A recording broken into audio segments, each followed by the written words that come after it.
Veliki pozdrav, sve ide po planu, prvenstvo je odlučeno na večitom derbiju i sada ne znam koji po redu izvršilac poslova nastavlja tamo gde je prethodnik stao. Ono što je započeo Delija Blagoje ispadanjem iz Evrope, ispadanjem iz kupa, porazom od Čukaričkog 4-1 i tako, znači tu nastavila je fudbalska buva na klupi Partizana i sada Damir Čakar dolazi kao treći u nizu da praktično radi isto, da u prvih 11 stavi više mladih igrača nego što je stavljao njegov prethodnik, da Partizan jeste bio bolji u tom prvom poluvremenu, trebao možda da vodi sa 2 razlike, a ne da bude 1-1, Rodić pogodio neki šut koji ne znam da li je pogodio u životu i tako dalje,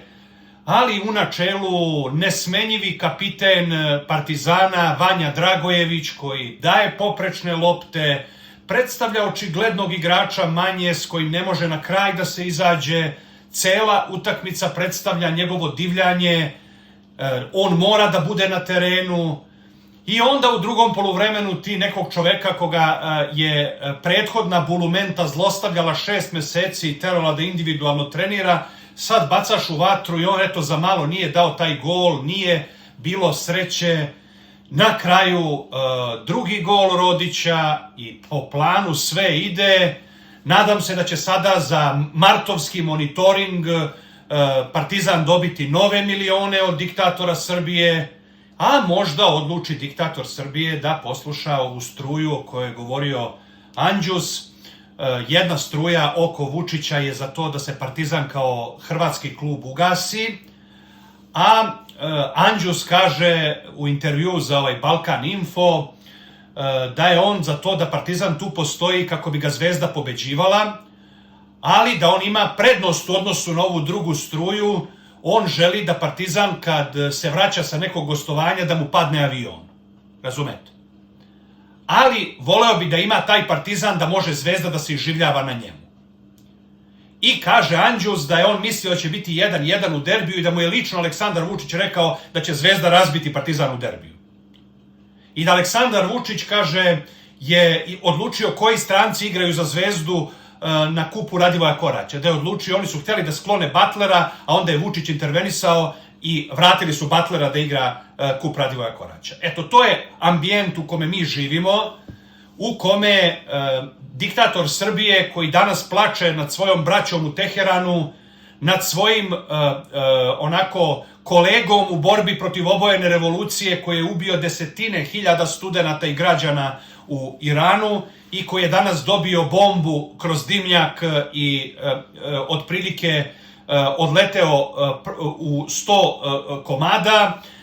Dakle, danas plače diktator Srbije nad svojim bratom u Teheranu, nad borcem protiv obojene revolucije, ali ipak stiže da se bavi Partizanom, iako mu je danas brat Ajatolah u Teheranu stradao, makar da se malo uteši porazom Partizana. Navijači skandiraju Mijate odlazi, uprava napolje, mislim da je pravac apsolutno jasan, Partizanu ovakva uprava uopšte nije potrebna, Partizan koji igra kao, kažem, podmlađeni Atletik Bilbao, kao juniorski Atletik Bilbao bez stranaca, sa 6-7 mladih igrača, Čakarova izmena u kojoj on izvodi ne znam koga, Vukotića i uvodi ovog Jankovića. Mislim, znate, to su stvari, stvari se menjaju, ti ljudi rade isto. I sad da ja pravim gradaciju u crnoj boji, danas je Čakar bio najmanje crn od svih pre njega. Ali dovoljno crn da drži igrača manje Vanju Dragojevića na terenu, dovoljno crn da prosto ne počne sa tim Zahidom i Natkom umesto da oni vade kestenje iz vatre. Oni, znate, vama gledajte, Arnautović igra 70 i nešto minuta, koliko godina ima Arnautović? Koliko godina ima Žeru koji igra 90 minuta i cele produžetke za Lille? Nama Natkove godine protiv Ofka Beograda, on ne može da igra, lovačke priče, razumete, prosto i eto, to je otprilike to.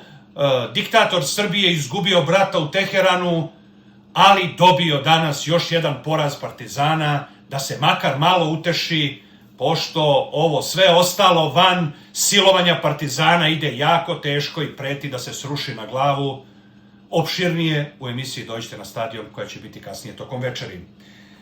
Pre nego što krenemo dalje, skupljamo jednu osnovnu i dve namenske donacije. Katarina Kostić iz Sopota je osnovna donacija od 10.000 dinara, nemoj da pišete ime i prezime kad uplaćujete.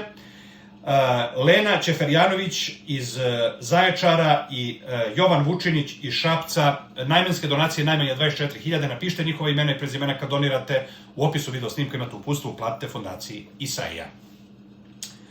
Dakle, utakmica koju kad pogledate, ispada sad da je Ofka Beograd šutirao više i tako dalje, ali u načelu Partizan imao bolje šanse, Partizan apsolutno ne da nije zaslužio po terenu da izgubi, nego zaslužio da pobedi, ali znate, da biste imali sreću, početničku sreću koju Čakar danas tražio, ne možete vi da vezujete konja da vam gazda kaže i da budete novi,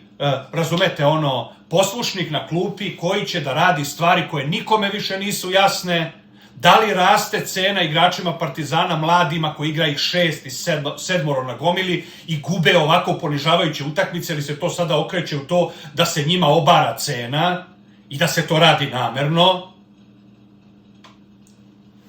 Da ti dovodiš, kažem, evo izveo si Kostića, uveo si Poltera, on je napravio jednu šansu glavom i šutirao, ovamo, onamo, znači, prosto i to što dovodiš, razumeš, što niko normalan ne bi dovodio, a ono što imaš i što ti dokazano radi, ti to uvodiš sa klupe kad kola krenu nizbrdo, pa onda gle čuda, razumete, ne ide. Tako da kažem da ja biram između Danka Lazovića, Peđe Mijatovića i tako, mislim, razumete, prosto apsolutno je jasno da čovek koji odlučuje o tome koji stranci igraju za Zvezdu u kupu Radivoja Koraća, čovek koji je znao pre derbija da će Partizan biti razbijen u derbiju,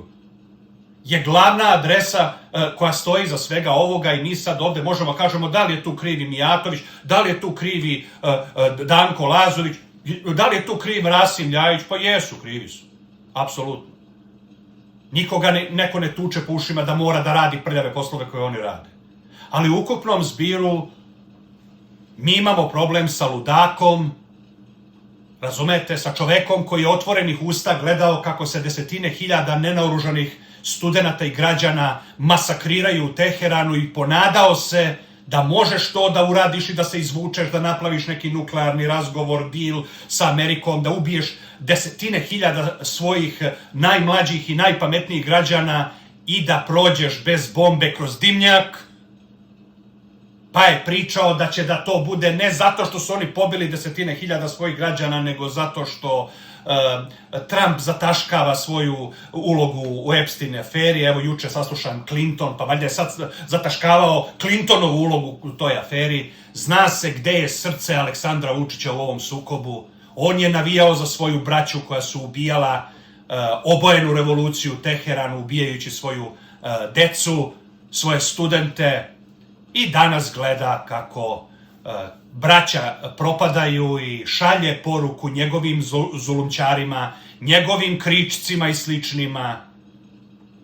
da je to opasan posao koji se obija o glavu i ako razmišljaju da to slično rade ovde,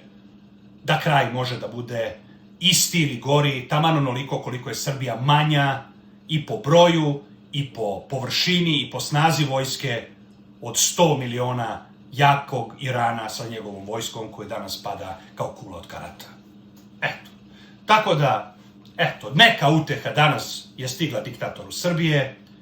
a sve ovo ostalo ide redom. Veliki pozdrav!